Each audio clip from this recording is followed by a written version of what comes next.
There's nothing quite like a good tank battle. Watching these metal behemoths go head-to-head is truly mesmerizing. But we couldn't help but wonder, what would a World War I tank look like if it was designed in the style of modern warfare? How would that compare to an actual modern tank? Let's find out. The British, for example, created the Mark V tank, which was even more heavily armed than the Renault FT. That's the question that one team of designers set out to answer when they created this, the FT-25 prototype. It had a crew of 5 men, a commander, a driver, an assistant driver, a gunner, and a loader.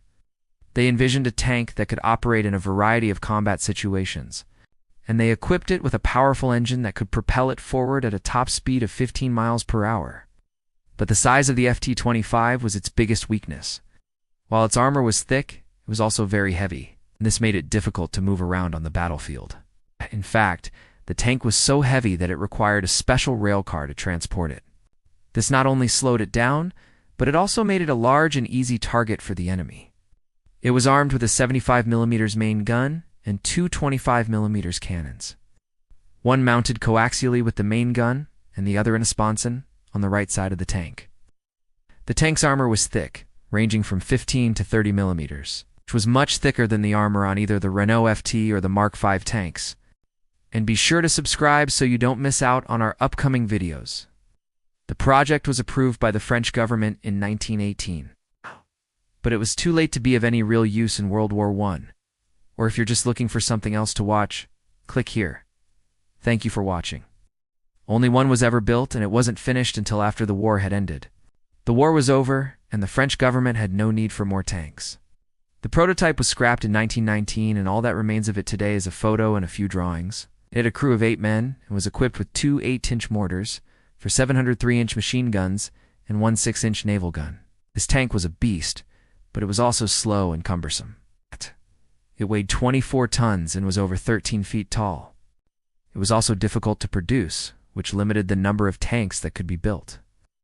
When the United States entered World War I in 1917, the French had already been fighting for 3 years. By this time, they had developed tanks, but their design was a far cry from what we know today.